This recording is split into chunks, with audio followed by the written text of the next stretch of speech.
Here's the messy truth. Love is vibes. Money is paperwork. If you only bring vibes to a money problem, the algorithm will eat your relationship.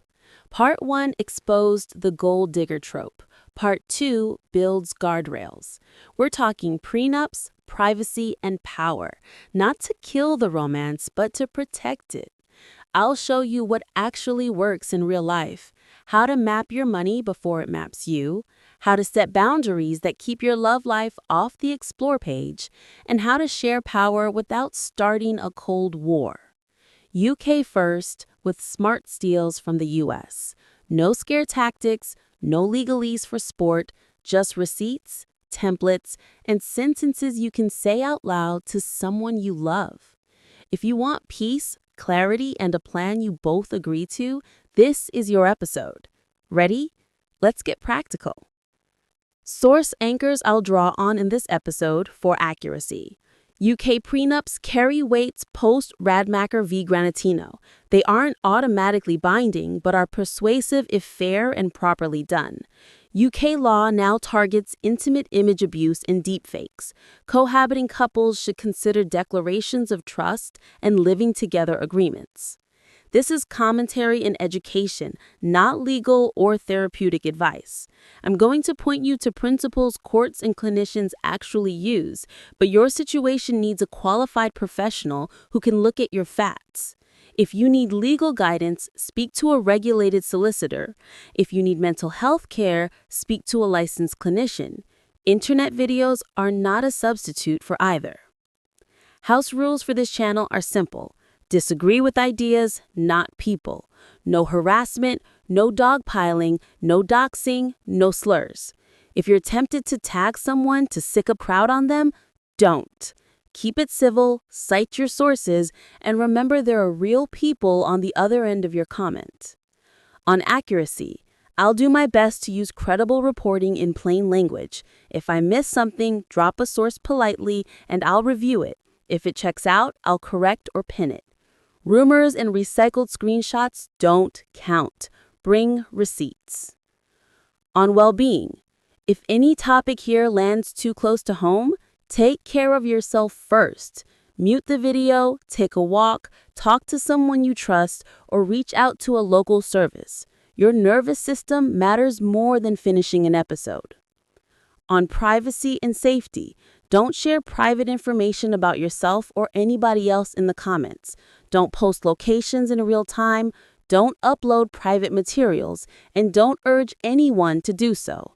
Nothing here is an invitation to go after strangers. Finally, laws and policies change. What's true today may shift tomorrow. Treat this video as a starting point for your own due diligence, not the finish line. If you understand all that, welcome.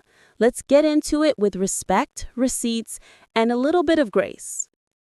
Before you ever say the word prenup, start with a money map. This is not a fight. It's a 60-minute check-in where we swap mystery for math. 3 conversations, 1 timer, 0 blame. Conversation 1, what we own and what we owe. I'll go first, you go second, then we pause. Income after tax, savings and investments, debts, credit cards, student loans, buy now, pay later, car finance. Credit profile in 1 sentence. My score was roughly X, no missed payments in the last 2 years. Or I had a default in 2022. Here's where I am now. Dependents or obligations, children, family support, remittances. The rule is facts without judgment. We are not prosecuting the past, we are mapping the present. If you don't know a number, say, I'll pull the statements after this. That sentence is allowed. The goal is openness, not perfection. Now, why do we start here? Because couples who avoid the money talk don't avoid money problems. They just meet them later, louder. Make this normal. You can even soft start. I want us to win together. Can we do a money date this week? A money date is simply a planned time to look at your money together, so there's a ritual, not a panic. Light snack, no phones, 1 hour. Agenda on screen. Then back to life. Conversation 2, how money moves. What are we paying for together? And what remains personal? Pick your structure explicitly: joint only, separate only, or the hybrid I call yours, mine, ours. In a hybrid, each of us keeps a personal account, and we also contribute to a joint account for shared bills: rent or mortgage, council tax, utilities, groceries, childcare, transport. Decide the split on purpose: 50-50 if incomes are similar, or proportional if they're not. Write it down so there are no secret expectations pretending to be fairness. Plan how income hits the accounts, what gets auto-paid, and what gets reviewed monthly. If you're considering a joint account, say the quiet part out loud. Opening one creates a financial link between you in the eyes of lenders. That means your partner's credit history can be taken into account on future credit checks. Joint accounts are useful for bills, but they come with responsibilities and risks. So only open one you both will actively manage. If you're not ready, keep it hybrid. You don't prove love with paperwork you don't understand. Also know this: joint products can affect future applications, and either party can usually transact on the account within its terms. That's why ground rules matter. No unplanned overdrafts, communicate large payments, and keep a small buffer. If things change or you ever split, close joint products cleanly and ask the credit agencies to end the financial association once everything's settled. It's admin, but it protects you both. Conversation 3. What happens if? We run the boring but real scenarios: illness, job loss, relocation, immigration paperwork, kids, elder care, a career break, a business risk. For each scenario, we answered 3 questions: who pays what, from which account, and for how long? If one person's income drops, do we switch from 50-50 to proportional? If we relocate, who covers the upfront costs, and what's the payback plan? If a business struggles, what's the cap on household support before we revisit? These decisions don't have to be permanent, but they do have to be visible. The point is to avoid panic when life throws a plot twist. While we're in the what if lane, a quick reality check about separation. In the UK, if you ever went your separate ways, you'd still have to sort property, savings, pensions, and maintenance, ideally by agreement or mediation before court. That's another reason to keep records and avoid mixing finances in ways you don't understand. Future you will thank present you for clean spreadsheets and clear agreements. Okay, back to the map. We're going to put this all into a shared dashboard. 1 page, 5 boxes: income, bills, goals, safety, and surprises. Income lists net paydays so we can time direct debits. Bills lists every recurring bill and which account pays it. Goals is where we name the next 3 things we're building: deposit, debt snowball, and emergency fund. Safety is our buffer, ideally 3 to 6 months of essentials, built slowly and intentionally. Surprises is a small monthly line for the stuff life throws at us, so we don't spiral every time a tire pops or a phone cracks. That one line calms more arguments than you'd think. Set a monthly money date to keep the dashboard alive. Same day, same time, 45 to 60 minutes. Open with a 2-minute check: what went well, what felt tight. Then review bills, top off savings, and confirm any one-off expenses for the month. Close with 1 appreciation each. Thanks for paying X on time, thanks for chasing Y, because money talks go better when they end with respect. If you miss a month, don't shame, reschedule. Ritual beats willpower. Add 2 safety rails and you're already ahead of most couples. First, no shared passwords. Ever. Use separate logins and 2-factor authentication on everything money related. Second, keep a personal emergency stash in your own name, even if it's small. Independence is not disloyalty. It is resilience. If you ever had to manage each other's accounts because of illness or capacity, there are formal ways to do that. Don't improvise legal authority. Quick notes on credit and joint decisions, because myths start fights. Marriage itself doesn't merge credit files. Joint products do. You're not liable for a partner's individual debts unless your name is on them. But missed payments on shared products can hit both of you. This is why we keep joint bills clean, communicate early, and avoid opening credit together unless we both understand the fine print.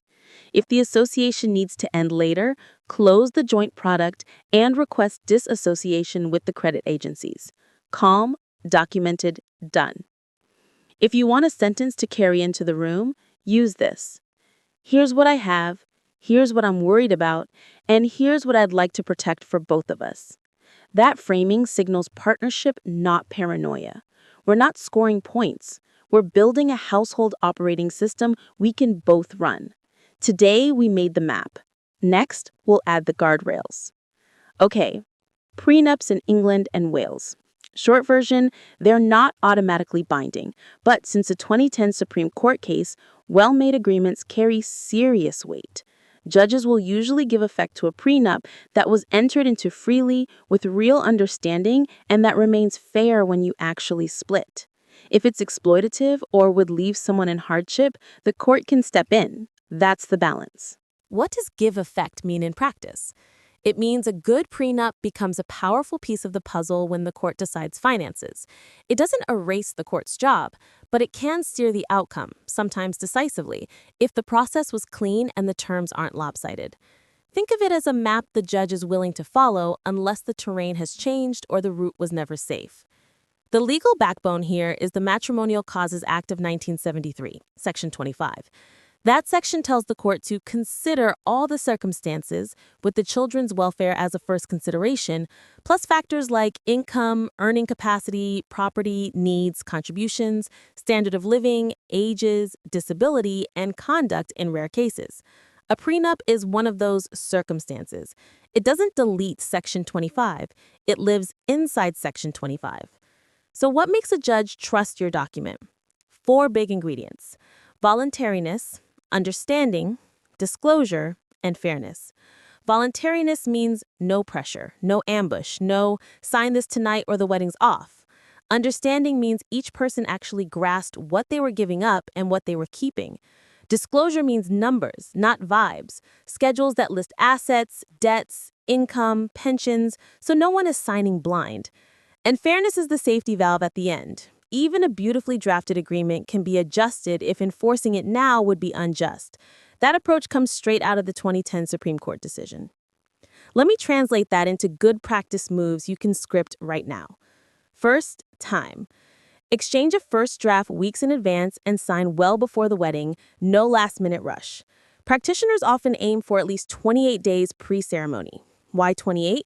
Because the Law Commission's proposed reform, I'll explain in a second, suggested a 28-day buffer as part of the gold standard safeguards, and that timeline has basically become best practice. It's not law yet, but it helps prove there was no pressure. Second, independent legal advice. 2 different solicitors. One lawyer can't serve 2 clients whose interests might diverge. A short signed certificate from each solicitor, I advised X, they understood, they signed freely, is small paper with huge value. Many courts and commentators treat that as a key fairness signal.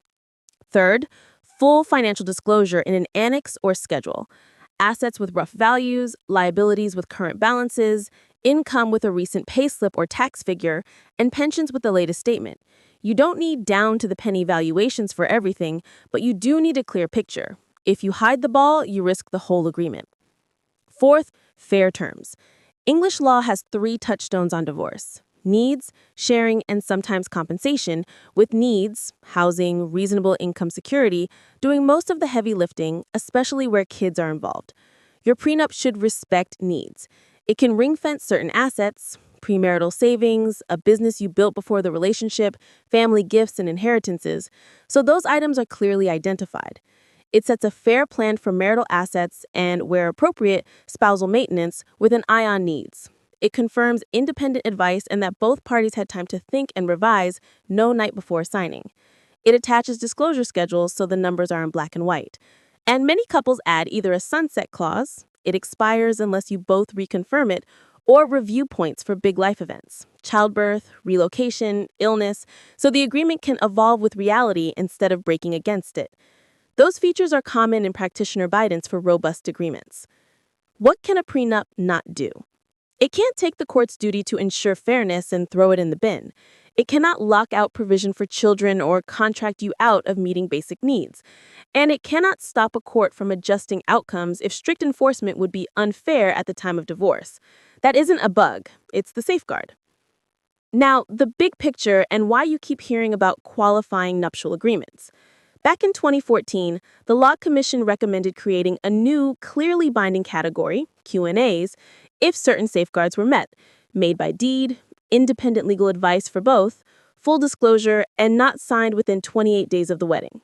Importantly, even a Q&A wouldn't let couples contract out of meeting financial needs, particularly housing and support for either spouse and any children. Parliament hasn't enacted this yet, but the blueprint is public and influential. That's why you'll hear lawyers say, aim for the Q&A standard even though we don't have Q&A law yet. You'll also see the policy conversation pop up in Parliament and the press every so often. Should we make prenups formally binding if they meet those safeguards? The theme is consistent: clarity and predictability versus the safety net of fairness. Until anything changes, treat a solid prenup as a strong seatbelt, not an unbreakable cage. It won't drive the car for you, but it will keep you from flying through the windscreen if the relationship crashes. 2 quick myths to park. Myth 1. If I sign a prenup, I'll be left with nothing. Not if it's drafted properly. The court won't hold you to terms that create real hardship, and a well-made prenup plans around needs from the start. Myth 2. We can just download a template and sign on Friday. Please don't. Rushing, skipping advice, or skipping disclosure are the easiest ways to make the document worthless when it counts. If you want a one-line script to use with your partner, try this. I want a prenup that protects both of us, respects the law on needs, and keeps the power with us, not with strangers if we ever split. That's the point. A thoughtful prenup is not a prediction of divorce.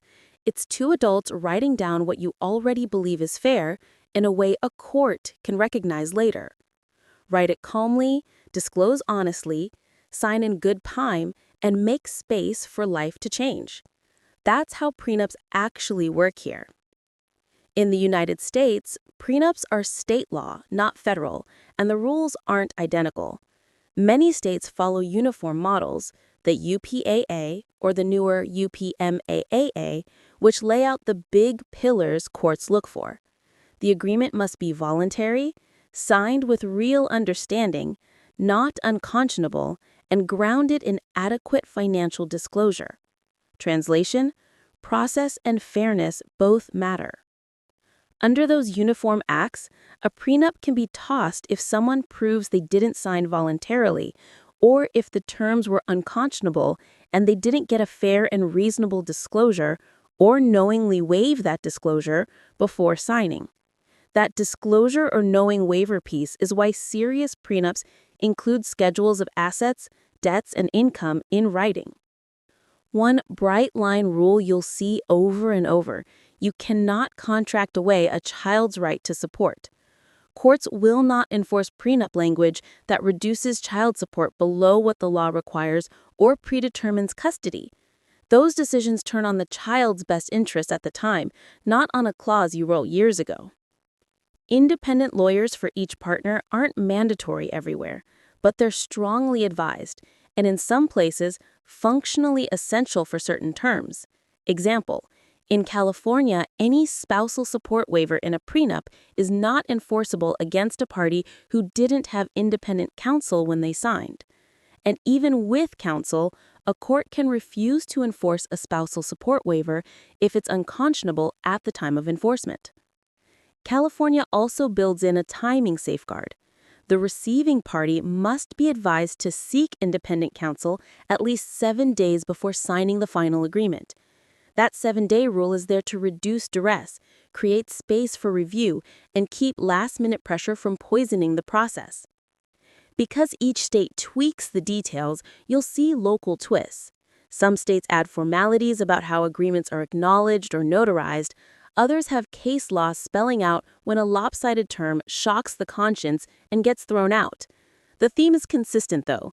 Voluntariness, disclosure, fairness carry the day, and shortcuts are what sink prenups. So if there's any chance you'll marry or live in the US, don't assume a UK-style approach will travel untouched. Get local counsel early, exchange full financials in writing, give yourselves real time, and have each of you represented for anything sensitive, especially spousal support terms. That way, you're designing an agreement that a U.S. court is likelier to respect, not rewriting it later under stress. Not getting married yet, or already married without a prenup? You still have options. Think of this as 3 tools in one drawer: a postnup for married couples, a cohabitation agreement for unmarried partners, and a declaration of trust for anyone buying property together on unequal terms. The goal is simple: clarity now, fewer fights later. Start with the postnup. It's the same idea as a prenup, just signed after the wedding. In England and Wales, nuptial agreements aren't automatically binding, but courts will usually give effect to a well-made agreement that was entered freely, with real understanding, proper disclosure, independent advice, and, most importantly, fairness at the point of separation. That principle covers both pre- and post-nuptial agreements. Translation: if the process is clean and the terms respect needs, a judge is likely to follow it. Why use a postnup? Maybe the business has grown, you've inherited family assets, or the way you handle money has changed since the wedding. A postnup lets you ring-fence premarital assets or gifts, set expectations for marital property, and agree a review clause for big life events. It doesn't replace the court's duty to ensure fairness, especially where children and basic needs are concerned, but it gives the court a map you both drew while you were calm. What goes in a solid cohab agreement? Your contributions to rent or mortgage, utilities, groceries, childcare, how you'll handle joint purchases, what happens to major items if one person moves out, and a simple process if you can't agree: mediation first, then a named jurisdiction. Firms and professional bodies that draft these every day recommend executing as a deed and attaching a short disclosure schedule so nobody can say they signed blind.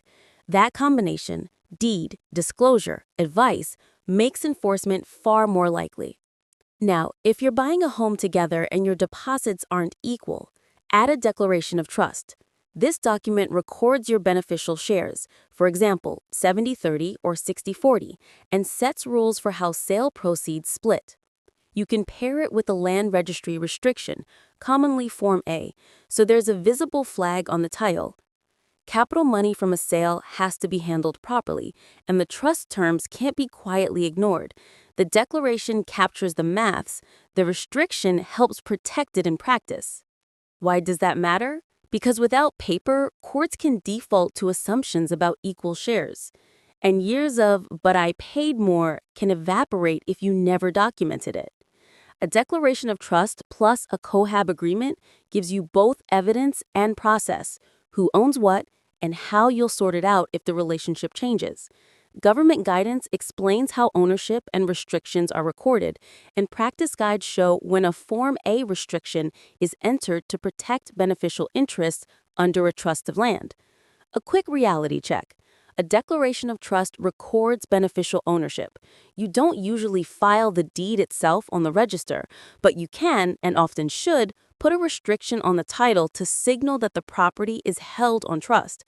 That way, if someone tries to sell or remortgage, the restriction ensures the trust terms are acknowledged. It's an extra layer of friction that protects both sides. 2 practical notes if you're mixing any of this with a mortgage. First, lenders may insist that non-owning occupiers sign separate forms acknowledging the lender's rights. Always tell your conveyancer about your trust arrangements so documents don't clash. Second, if you later marry, remember that family law can cut across earlier deeds, which is why, post-wedding, a postnup that restates your intentions is smart housekeeping.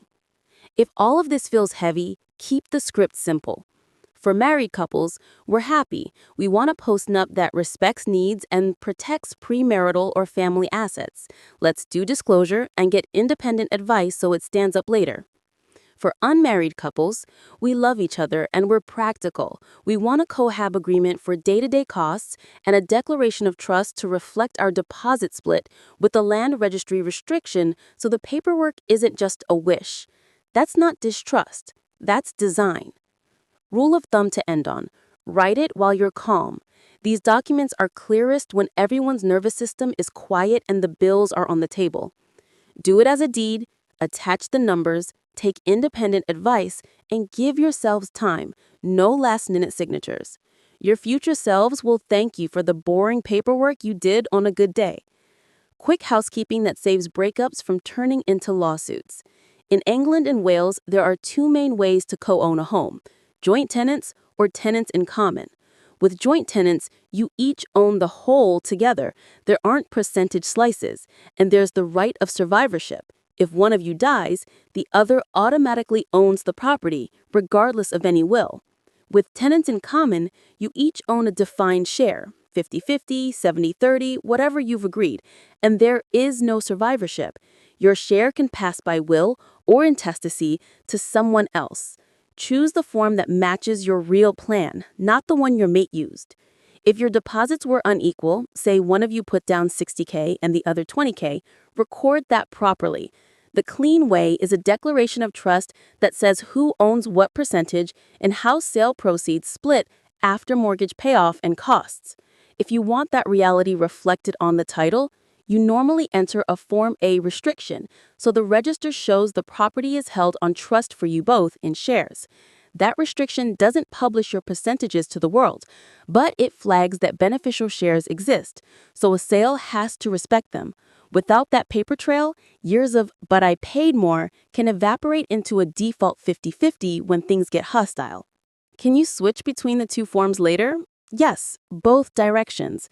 Changing from tenants in common to joint tenants needs everyone's agreement because you're restoring survivorship. Changing from joint tenants to tenants in common is called severance of the joint tenancy. You can do that by serving a written notice of severance, then applying to enter a Form A restriction at the land registry.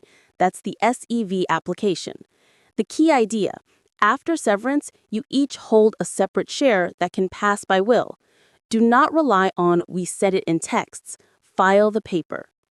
Another trap: thinking the mortgage decides your shares. It doesn't. The mortgage is a contract with the lender. Beneficial ownership is the agreement between you. You can be joint tenants on the mortgage, but tenants in common in equity with a declaration of trust. Lenders care that payments are made. Courts care what you agreed about ownership. Keep those lanes clear. Reality check on death and paperwork. With joint tenants, survivorship is automatic, but you'll still need to do admin, notify the land registry and the lender. With tenants in common, if someone dies without a will, their share follows intestacy rules, which may pass it to relatives, not the partner. That's how people accidentally end up co-owning with their late partner's adult child or distant cousin. If you choose tenants in common, write a will the same week. Now the line everyone forgets. Once you marry, family law sits above these private arrangements when a court is dividing finances on divorce. The family court has wide powers to make financial remedy orders, including transferring or selling property to reach a fair outcome. Your declaration of trust or your tenants in common split is evidence of what you intended, and a good court will take it seriously, but it isn't a force field.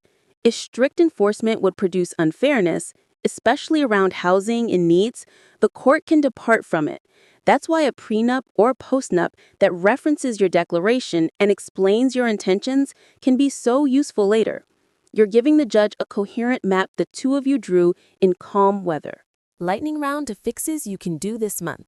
If you're joint tenants but want unequal shares or the ability to will your share, serve notice to sever, File the SEV and get a declaration of trust.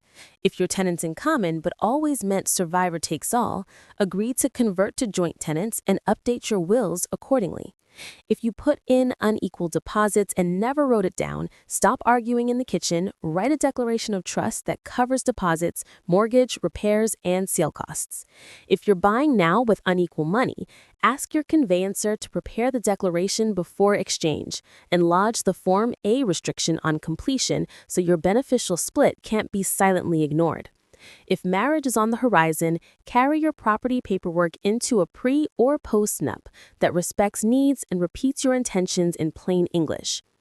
2 final reminders. First, common law marriage is a myth in England and Wales. If you're unmarried, the court won't just know what's fair. You'll need your documents. Second, emotions hate admin, but admin saves emotions. Pick the ownership that matches your real plan, write it down while you're calm, and keep your title and trust paperwork in the same folder as your wills. That's how you stop a love story from becoming a litigation story. Love doesn't override the law or the internet, so here are the non-negotiables that keep your heart and your channel safe. First, intimate images. In England and Wales, it is a criminal offense to share intimate images or video without consent, and new offenses now cover cyberflashing and broader intimate image abuse. That includes sending unsolicited genital images, sharing private sexual images, and, in many cases, threatening to share them. You don't have to prove the sender meant to cause distress for parts of these offenses. The act itself can be enough. If this ever happens to you, treat it as a police matter. Those new offenses sit within the Online Safety Act 2023. Some took effect from 31st January 2024, and they explicitly target cyberflashing and intimate image abuse. Translation: the law is catching up with the ways people misuse phones and platforms. Screenshots, platform logs, and chat histories become evidence. Save them. Police guidance uses the plain phrase intimate image abuse and makes it clear it can include deepfakes created to look real. If someone shares or even threatens to share intimate content of you without permission, you can report it. Most platforms will remove it, and the police can investigate. There are also specialist services that help you get content taken down. One of those services is the Revenge Porn Helpline. They support adults across the UK with confidential advice and takedown assistance. If you're targeted, you can contact them for step-by-step help getting images removed and for safety planning while police inquiries run. Pair that with the platform's own reporting tools so you're hitting both routes at once. Quick checklist you can follow if you're ever at risk. Don't engage the sender. Preserve evidence, screenshots with timestamps and handles, report to the platform, report to the police, and contact the helpline for takedown support. If there's immediate danger, dial emergency services. These steps protect you legally and practically. Second, defamation. Calling someone a thief, abuser, scammer, or similar in public can be defamatory if it causes or is likely to cause serious harm to their reputation. That's the legal test in England and Wales. Commentary and opinion are fine. Allegations need evidence you can stand up. If you can't prove it, don't publish it. That test matters for creators. When you put words on a thumbnail or read a line on camera, you're publishing. Sarcasm won't save you. Captions count, community posts count.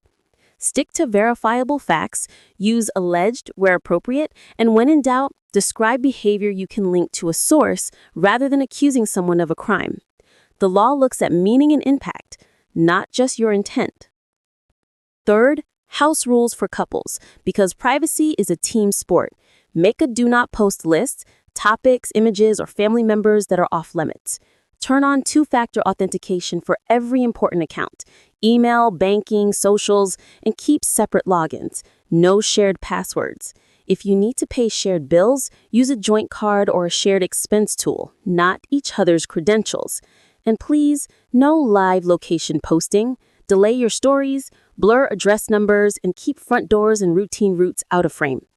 Remember that cyberflashing is now a specific criminal offense. If you receive an unsolicited expletive image, report it, don't reply, and keep the evidence for police. Courts have already secured convictions under the new law. This isn't internet drama, it's a chargeable offense. If your work involves reacts or a commentary, protect your reputation too. Keep a short source log for each upload, links to the articles or judgments you relied on, the date you accessed them, and any screenshots. If a credible correction appears, update the description or pin a comment so you show good faith. That habit helps with platform disputes and, if needed, with lawyers. 2 small but mighty habits to close. 1. Store your ID, contract scans, and brand deals in a secure cloud with 2FA so a partner can't lock you out of your own work. 2. Create a private safety doc with emergency contacts, your device list, and your account recovery steps, and keep a copy offline. If anything ever goes sideways, you won't be rebuilding from memory. Template line you can read on camera. Everything in this video is commentary. We don't do pile-ons, we don't share private content, and we don't diagnose strangers. Money can be used as care or as control. In England and Wales, the law recognizes controlling or coercive behavior in intimate or family relationships as a criminal offense. It's not about one blow-up argument. It's about a pattern, repeated or continuous behavior that seriously affects your day-to-day life, and that the abuser knows, or ought to know, will have that effect. If you're personally connected and the behavior has that serious impact, it can meet the threshold. This isn't internet discourse. It's written into law. Coercive control can look like rules you never agreed to, who you can see, when you can go out, what you can wear, how you spend, what you're allowed to post. It can be threats, humiliation, isolation, surveillance, or a slow drip of intimidation that makes you reorganize your whole life to avoid setting someone off. If you found yourself thinking, "I'll be okay as long as I obey the rules," that's not love, that's control. Economic abuse is part of this picture and is explicitly recognized in the Domestic Abuse Act 2021. Economic abuse is when someone controls your access to money, undermines your ability to earn, or weaponizes the things money buys: housing, transport, food, essential bills. It's not just taking your cash, it's blocking you from stability so you can't leave. The law names it because it is real, measurable harm. Important update many people miss. Since April 2023, controlling or coercive behavior can also be a crime after the relationship ends. Post-separation stalking-style rules, threats, financial sabotage, those patterns are now within scope. If the relationship is over and the behavior continues, you can report it. Here are red flags to take seriously. You're blocked from seeing bank statements, forbidden to work, or not allowed to keep personal savings. You're pressured into debts in your name, your credit is sabotaged, or wages and benefits are redirected or skimmed. There are threats to expose private information or images to force compliance. You're being tracked, isolated from friends and family, or monitored: locations, messages, devices. One sign is rarely the whole story. It's the pattern that matters. Legally, prosecutors look for patterns and impact. Did the behavior cause you to fear violence on at least 2 occasions, or did it cause you serious alarm or distress that substantially affected your usual day-to-day activities? That's the kind of serious effect the offense talks about. Keep a timeline. Patterns are evidence. Reality check: coercive control harms long before a bruise. Services in the UK report rising levels of threats, strangulation, and psychological abuse among young women. Signals that control and fear are doing damage even when outsiders can't see it. If your gut says something's wrong, listen. If any of this sounds like your life, your safety beats this video every time. Practical steps you can take when it's safe to do so. Preserve evidence, screenshots with dates, bank notices, hostile messages, call logs. Turn on 2-factor authentication and secure account recovery details that only you control. Speak to a specialist service for confidential advice and a safety plan tailored to you. In the UK, you can contact the National Domestic Abuse Helpline run by Refuge. Women's Aid and Surviving Economic Abuse also have resources that spell out options and rights. In an emergency, call the police. Big picture, here's the test I use. Does the care increase my freedom or reduce it? Real care expands your choices and your safety. Control shrinks them and then tells you it's for your own good. One last time, in plain language. If you hear yourself thinking, I'd be okay if I just obeyed the rules, that's not love, that's control. You are allowed to have your own money, your own friends, your own passwords, your own privacy, your own plan. And you are allowed to get help. Everything in this video is commentary. We don't do pylons, we don't share private content, and we don't diagnose strangers. Money fights aren't about maths, they're about meanings. Research keeps finding that money is a top flashpoint for couples, not just because of numbers, but because money carries identity, safety, control, and fear. When we treat it like a spreadsheet only, we miss the nerves underneath. Tonight, 5 tools to calm the nerves and fix the numbers. Tool 1. Money scripts. Before budgets, name the beliefs you're bringing to the budget. Financial therapy calls these money scripts.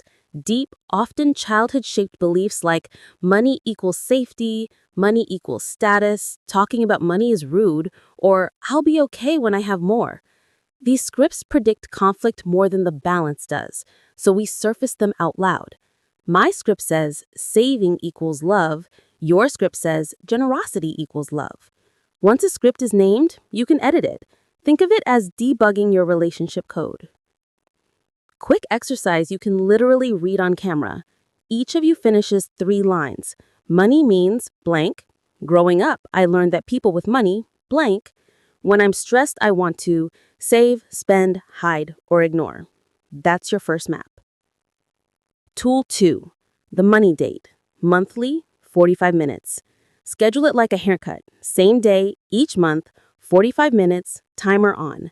Agenda is simple. Bills, savings, surprises, one improvement.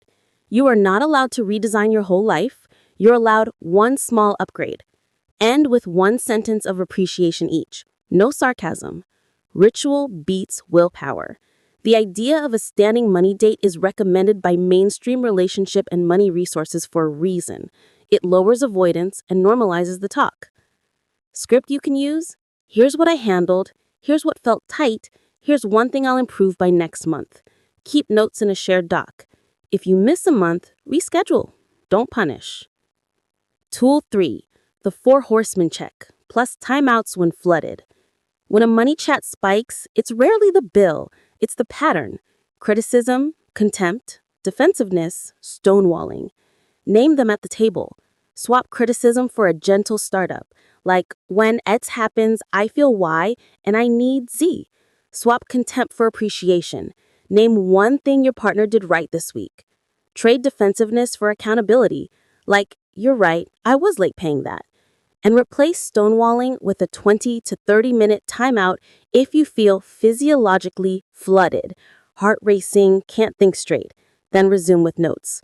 That's not being dramatic. It's evidence-based conflict hygiene. Line to keep? I'm getting flooded. I need 20 minutes to walk and breathe. I promise to come back at 7:40.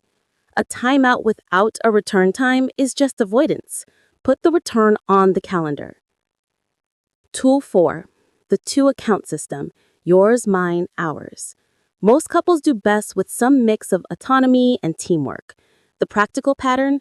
Each person keeps a personal account and you share an ours account for joint bills. Fund the joint account 50-50 if incomes are similar or proportionally if they're not, so essentials are in a hidden subsidy. Auto-pay the essentials, automate savings right after payday. In the UK, remember, joint banking links your credit files, so use it intentionally, not accidentally. Checklist for the hours account. List every recurring bill and which date it hits. Keep a small buffer. Agree a tell me if it's over blank pounds rule for one-off spends. If you prefer to keep everything separate and just split bills, that can work too. What matters is explicit rules, not guesswork. Tool 5. A fair play prenup or postnup if you're going formal. Paper doesn't kill love. Secrecy does. In England and Wales, nuptial agreements aren't automatically binding, but courts usually give effect to well-made agreements, signed freely, with full disclosure, independent legal advice on both sides, and terms that remain fair at the time of divorce. That's the post-2010 landscape. Build it calmly and early, not as a night before the wedding ultimatum. What belongs in a fair play prenup? A schedule of non-marital assets, pre-existing savings, business interests, family gifts and inheritances. A sensible plan for marital assets, an acknowledgement of independent advice, full financial disclosure in writing, and a review clause for big life changes, child, disability, relocation, career break. The court keeps a fairness safety valve, especially around needs and children, so draft with that reality in mind. Put it all together and the fights shrink. Scripts give you language, money dates give you rhythm, the 4 horsemen check gives you breaks, yours, mine, ours gives you rails, and a fair play prenup gives you a seatbelt. You're not choosing between romance and realism, you're choosing a design that lets love breathe. End card line you can read: if any tool helped, drop which one in the comments. Scripts, date, horsemen, accounts, or prenup, and why. I'll pin the clearest examples so other couples can copy. I titled Part 1 for people who wanted validation. Here's Part 2's twist. Protection isn't paranoia, it's respect. Respect for yourself and for the person you love. A prenup isn't a prediction of divorce, it's 2 grown-ups writing down what you already believe is fair so a judge isn't forced to guess for you years later. In England and Wales, courts now give real weight to well-made agreements, freely entered, with disclosure and advice, unless enforcing them would be unfair. That's not fear, that's clarity. Privacy rules aren't shade, they're safety. The law is catching up to the ways people misuse phones and platforms. Intimate image abuse, cyber flashing, and other offenses are now on the books. So building boundaries isn't overreacting, it's grown-up internet hygiene. Power checks aren't cynicism, they're care. A money map, a fair play prenup or postnup, and digital guardrails say, I want us both safe, solvent, and respected. That's the energy. If love is the vibe, paperwork is the plan, and the plan is how love breathes when life gets complicated. And if reform arrives, more formal, qualifying nuptial agreements with clear safeguards will be even better placed because we already did it the careful way.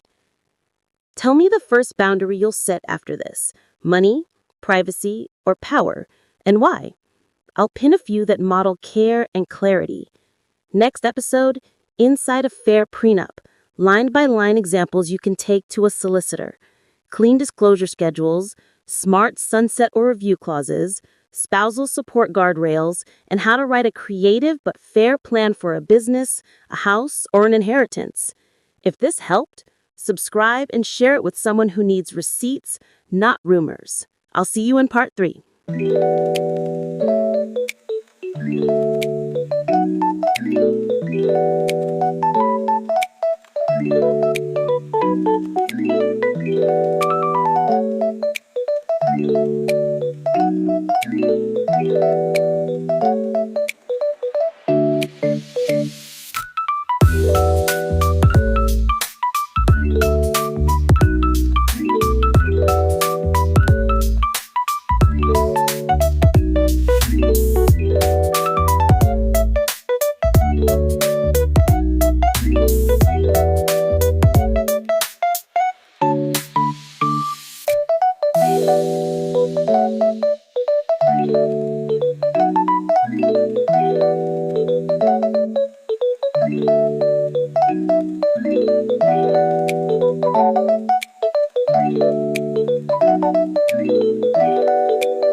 Thank you.